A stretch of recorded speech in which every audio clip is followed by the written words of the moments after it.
अगर याद दिलाते हैं एक दूसरे को, ये जिये दान देना कैसे हुआ और हीरे तुल्य जीवन बनाने में क्या योगदान है, थोड़ा बताएंगे? देखिए, जिये दान जो है ना, आत्मा के पास 7 चैतन्य आत्मिक ऊर्जा, यही जिये दान है। अच्छा। जो आत्मा, मानो ज्ञान खत्म हो जाए आत्मा के पास, ये खत्म हो गया, मैं आत्मा हूँ, मैं अमर अविनाशी आत्मा हूँ, है ना, अजर अमर अविनाशी आत्मा, तो जिये दान ना ये तो आत्मा का, ठीक है, कि मैं आत्मा हूँ और परमात्मा मुझसे निरंतर कंबाइंड है, हर समय, हर जगह, हर कार्य में मेरे साथ सर संबंध से कंबाइंड है।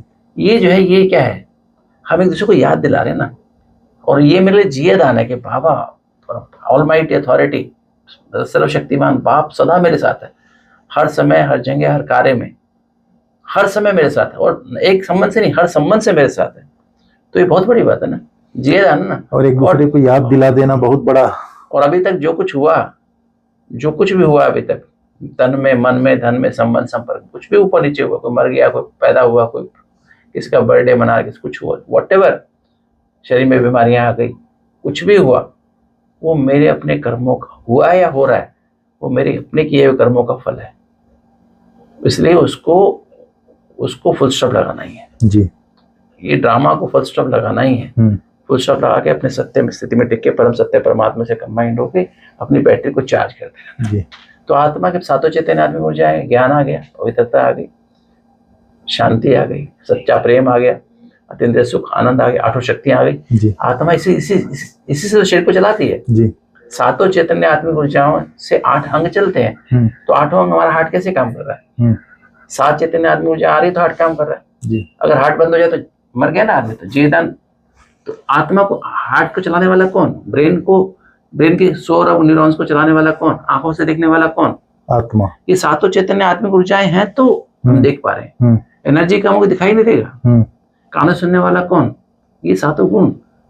तो ये जीवदान है। हम बोल रहे हैं 7 चैतन्य आत्मिक ऊर्जा, आत्मा यहाँ पर है तो मैं बोल रहा हूँ ना। 7 चैतन्य आत्मिक ऊर्जा जब आदमी की जब खत्म होने को होती है तो आदमी बोल भी नहीं सकता, मरते टाइम बोल सकता है? नहीं बोल सकता, इशारा नहीं भी कर सकता है, हाथ भी नहीं ना पाता है। तो हमारा चलना फिरना, उठना बैठना, देखना सुनना, इन 7 चैतन्य आत्मिक ऊर्जाओं पर आधारित है। और बाप का जब हम परिचय देते हैं, बाप के बारे में एक दूसरे को बताते हैं, तो हम उनको क्या दे रहे हैं? उनके पास 7 चैतन्य आत्मिक ऊर्जा ना के बराबर है। बेचारे अपना गुजारा कर रहे हैं कैसे करके। बात बात पर गुस्सा करते हैं, बात पर इरिटेट, कोई एनर्जी नहीं ना, प्यार की खुशी की एनर्जी नहीं है, तो थोड़ी थोड़ी बात पर इरिटेट हो जाते हैं। तो इसलिए हम जो बाबा के बच्चे इरिटेट नहीं होते, तो हमें गाली भी देते, इंसल्ट भी करें, हम इरिटेट नहीं होते, क्योंकि हमारे पास एनर्जी है। इतना प्यार, इतनी खुशियां, उसको शाही चूस होता है ना, ब्लॉटिंग पेपर के तो चूस लेते हैं जी, प्रॉब्लम नहीं होती। तो हमें ये जिये दान मिलता है और इससे हमारा जीवन हीरे तुल्य पावन सतो प्रधान बन जाता है। तो एक दो को बाप की याद दिलाना या परिचय देना जिये दान देना हुआ। कोई भी विकर्म नहीं करना है, क्योंकि कोई भी विकर्म जब हम करते हैं, विकर्म का मतलब ही क्या है? मनमत परमत पे कोई काम किया हुआ, 5 विकारों के वश किया हुआ कर्म विकर्म कहलाता है। क्योंकि विक्रम किया, जैसे मैंने मान ली कमाई की, मैंने शाम तक 50,000 रुपये कमा दिए जी, इकट्ठे कर दिए। और विक्रम करना ऐसे है जैसे कि मैंने उसको एक माचिस की तीली लगाई और उसको भाग लगा दी। अच्छा, सारे खत्म हो गए, 50,000 खत्म जी।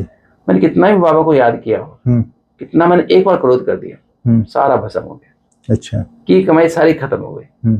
एक बार किसी तक गलत दृष्टि से देख लिया, कमाई खत्म। लोभ कर लिया, किसी बार नाम मांगने की इच्छा भी कर ली, है ना, ये मेरे को नाम मिलना चाहिए, मेरे को, सारी खुशी गायब हो गई, है ना, 7 एनर्जी खत्म हो गई। सारा दिन मेहनत किया, पानी में मिल गया, मतलब वो अपने आग लगा दी ना, एक आनंद की, आनंद ऐसे ही है। और 7 शक्तियां भी ऐसे ही हैं, वो सारे भस्म हो जाते हैं जी। कोई भी एक विकर्म किया, विकर्म है ना, 5 विकारों के वश होके किया हुआ कोई भी कर्म, काम विकार के वश, क्रोध के वश, लोभ के वश, मोह के, मान किसी से मोह हो गया, मेरा लगाव हो गया, अच्छा लगता है बहुत, उसकी अकल शक्ल बहुत अच्छी लगती है, उसका बैठना अच्छा लगता है, लगाव झुकाव प्रभाव आ गया उसका मेरे को, तो क्या होगा?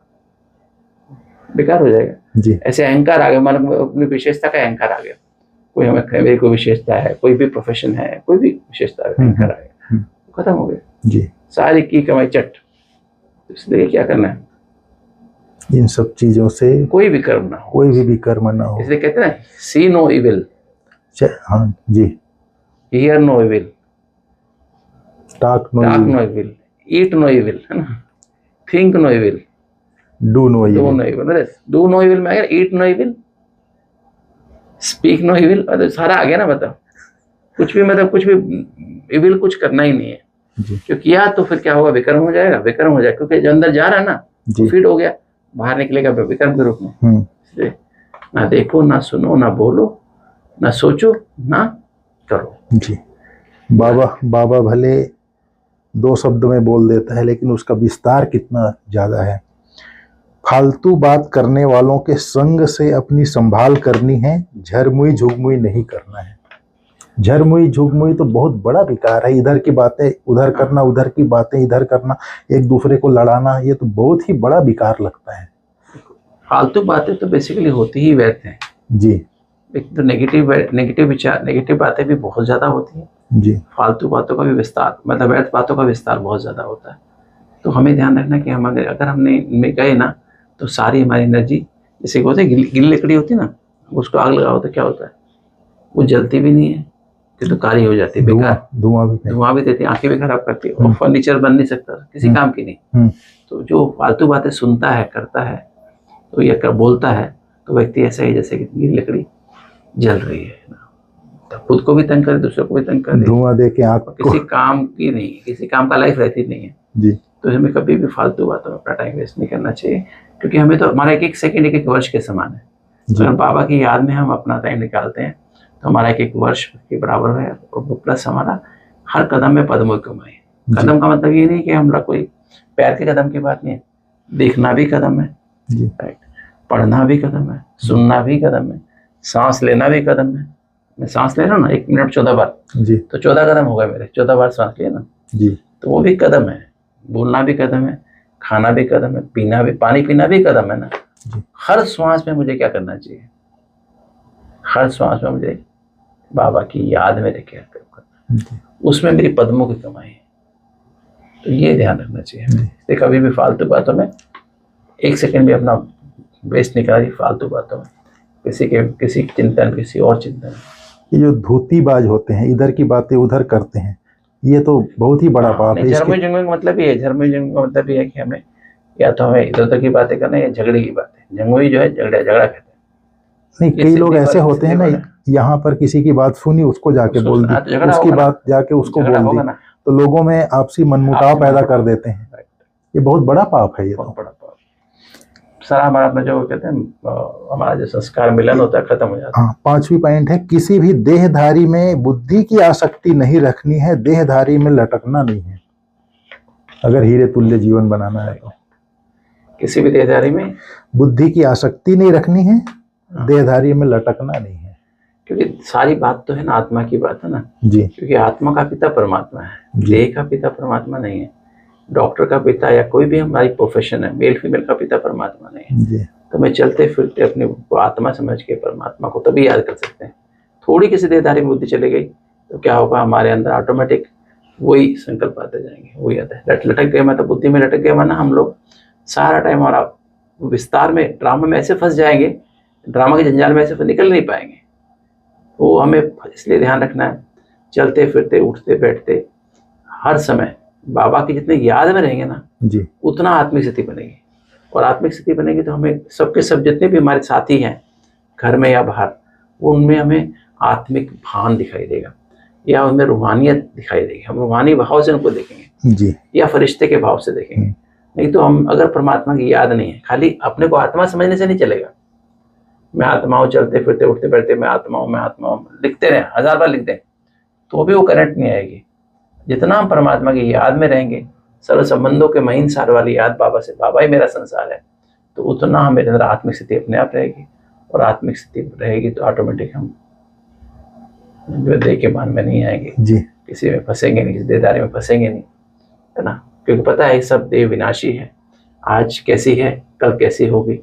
आज बहुत ऐसा हो सकता है, कल यही व्यक्ति मेरा दुश्मन बन जाए जानकर जी, ऐसा भी हो सकता है। तो हमें देखना चाहिए, होता ही है, संसार में दिखाई देता ही है, बच के जी। तो हमारे ज्ञान मार्ग में या हीरे तुल्य जीवन बनाने में किसी देहधारी में लगाव रखना, देहधारी में लग रखना बहुत ही विघ्न बन सकता है। बाबा ने कहा, कदम कदम पर अविनाशी सर्जन से राय लेते रहना है, अपनी बीमारी सर्जन से छिपानी नहीं है। क्योंकि हमारी बीमारी तो आत्मा की बीमारी है ना, हमारी रिटर्न चाहनी है ना जी। हमने 63 जन्मों की रिटर्न जर्नी है, तो इसमें क्या हमने हर कदम पे पाप बहुत किए हुए हैं जी। हमने विकारों के वश, देवान के वश, देवाभिमान के वश, देवाभिमान के संबंध संपर्क के वश, देवाभिमान के पदार्थों के वश में आकर के और विकारों के वश आकर के हमने बहुत सारे पाप किए जी। अब रिटर्न जर्नी वही व्यक्ति हमको मिलने वाले रास्ते अच्छा। जिनसे हमारा, जिसके साथ मैंने पाप किए थे ना, जी। वो फाइलें वापस इमर्ज हो रही है, खुल रही है। अच्छा। वो व्यक्ति हमारे सामने आता है, वैसा सीन क्रिएट होता है, वैसा ही सीन जैसे हमने गलत किया था पिछले क्लब में, तो वही सीन क्रिएट होता है। और उस समय मुझे, अगर मैं साक्षी दृष्टा हूँ, अगर बाबा से कंबाइंड हूँ तो मैं साक्षी फुल स्टॉप लगा सकता हूँ, साक्षी दृष्टा, अदरवाइज मैं फंस जाता हूँ। तो हमें क्या करना है, जो भी बात, अगर फिर भी क्या होता है, अगर बाप की याद नहीं है तो कोई ना कोई सूक्ष्म हमारे अंदर विकार की या उसके अंश वंश की उत्पत्ति होती है और हमसे विक्रम होते हैं। तो ये बहुत जरूरी है कि सोने के पहले कम से कम रोज लेटर लिख के बाबा को अपना पूरा समाचार देना चाहिए कि तो संपूर्ण सिद्धि तो होगी। जैसे अभी मुझसे गलती हो गई थोड़ी सी, तुरंत बाबा को कहा, बाबा ये आज अभी गलती हो, सॉरी, ताकि ये नहीं कि सारा दिन गलतियां कर लूं फिर रात को बताऊं, तो बहुत गलतियां हो गई। तुरंत रियलाइज होना चाहिए, तुरंत फील होना चाहिए, बाबा ये गलती हो गई। जैसे हम गाड़ी जा रहे थे, अपने कार से जा रहे होते हैं, रास्ते में कोई पत्थर आ जाता है, तुरंत रियलाइज होता है कि भाई हमने, हाँ, या कोई नीचे कोई, मान लीजिए कोई जानवर आ गया जी, तो तुरंत रियलाइज होता है मेरे गाड़ी में कहीं वो उसको, कुत्ते को या जो भी था, लग न गया, चोट न लगी, बंदर था सड़क पे, उसको चोट न लगी, रियलाइज होता है, पीछे मोड़ खोल कर रुक के देखते हैं जी। तो ऐसे ही हमको अगर तो कोई गलती तुरंत हो, तुरंत रियलाइज करनी चाहिए और बाबा को तुरंत बतानी चाहिए, ताकि अगले क्षण वो गलती रिपीट नहीं, तो गलती रिपीट होती रहती है और शाम होते तो बहुत बहुत कमजोर हो जाते हैं जी। इसलिए खाली रात को लिखना, ये तो शुरुआत की बात थी, प्राइमरी क्लास की बात थी जी।